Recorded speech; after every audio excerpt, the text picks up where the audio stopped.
I let my kids loose in a brand new Hyundai Santa Fe for 7 days. And by day 3, they'd already broken something that cost me $400 to fix.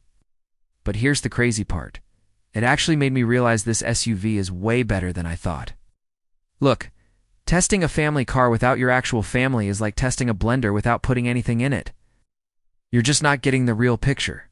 That's why I decided to do something a little different. Instead of just driving the Santa Fe around by myself and talking about cup holders and trunk space, I threw my 3 kids in there for a full week. No rules, no special treatment, just real life with real kids doing real damage. And man, did they put this thing through its paces. The problem with most car reviews is they treat vehicles like museum pieces. They baby them, keep them pristine, maybe spill a coffee for dramatic effect. But that's not how families actually use cars. Kids don't care about your leather seats. They don't respect your infotainment system. They see a car as their personal jungle gym, snack bar, and entertainment center all rolled into one.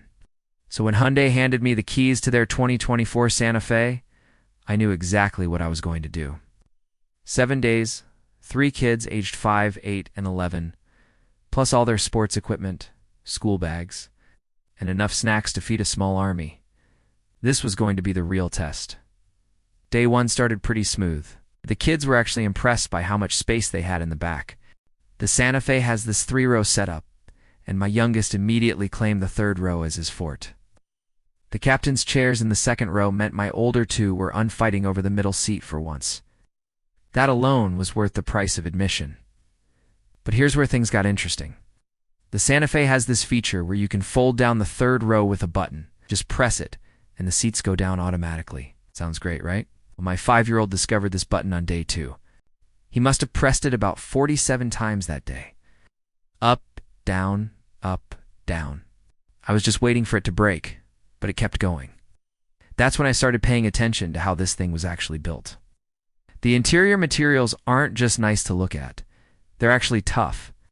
The dashboard has this soft-touch material that looks premium, but when my daughter accidentally kicked it getting into her seat, it didn't leave a mark.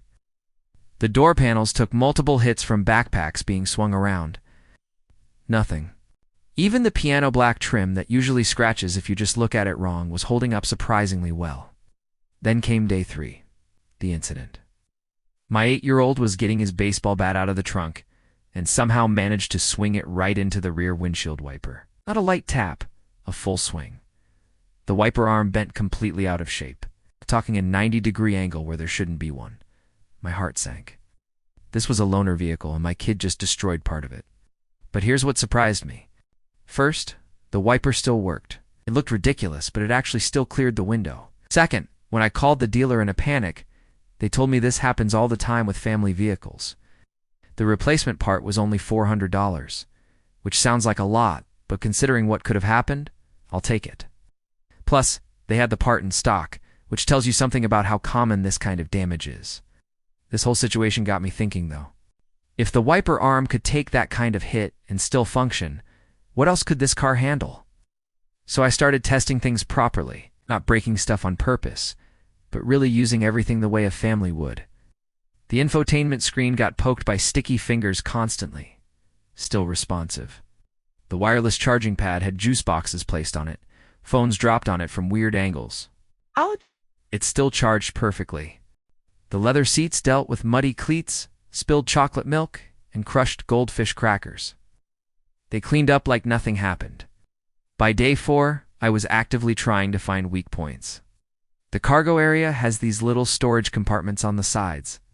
My kids stuffed them with everything from wet swimsuits to half-eaten sandwiches. And guess what? The compartments have drainage holes. Who thinks of that? Hyundai, apparently. The USB ports in the back, there are 4 of them, by the way, got abused constantly. iPads, phones, Nintendo Switch controllers, all being plugged in and yanked out repeatedly.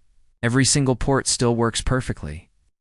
The air vents got adjusted about 1,000 times because my kids could unagree on where to point them. No broken tabs, no loose vents. Here's something else nobody talks about in reviews. The Santa Fe has this cabin talk feature where the driver can talk through the rear speakers. It sounds like a gimmick until you re on the highway and need to tell your kids to stop fighting without turning around and yelling. It's a game changer. My kids actually thought it was cool, like I was talking to them through a spaceship intercom. The safety tech got a workout too. The rear occupant alert went off every single day because one of my kids would leave something in the back. Annoying? Maybe. But it's better than forgetting your kid's science project, or worse, your actual kid. The blind spot monitoring saved us at least 3 times when I was distracted by chaos in the back and started to change lanes without looking properly. Day 5 brought the ultimate test, the road trip, 2.5 hours each way to visit grandparents. This is where the Santa Fe really showed its strengths. The ride quality kept the kids from getting carsick. The panoramic sunroof kept them entertained. The quiet cabin meant I could actually hear my podcast even with 3 kids in the back. And the adaptive cruise control meant I could focus on keeping everyone happy instead of constantly adjusting my speed. Storage solutions are everywhere too. Door pockets that actually fit water bottles. Center console that swallowed up all the random stuff kids hand you while driving. Underfloor storage in the cargo area for hiding presents or other valuable stuff. Even little hooks for grocery bags so they don't roll around. By day 6, I realized something important. My kids had basically turned this Santa Fe into their second home, and it was handling it like a champ. Sure, there was that wiper incident, but that was user error, not a design flaw. Everything else just worked. Easy clean surfaces, the durable materials, the thoughtful features, they all added up to a car that actually understands what families need. The final day was cleanup day. And here's the thing. It only took me 30 minutes to get the Santa Fe back to showroom condition. Well, except for that wiper. But seriously, some wet wipes, a vacuum, and it looked brand new. Ow. No stains, no permanent damage, no weird smells. That's impressive for a week with 3 kids. So after 7 days and about 500 miles of real family use, I can tell you exactly who should buy this car and who shouldn't. If you're a family with young kids who need space, durability, and features that actually make your life easier, the Santa Fe absolutely nails it. If you're looking for a sports car or something to impress your neighbors, look elsewhere. This is a tool for family life, and it's a really, really good one. That broken wiper taught me something valuable. Cars designed for families need to handle the unexpected. Kids are chaos agents.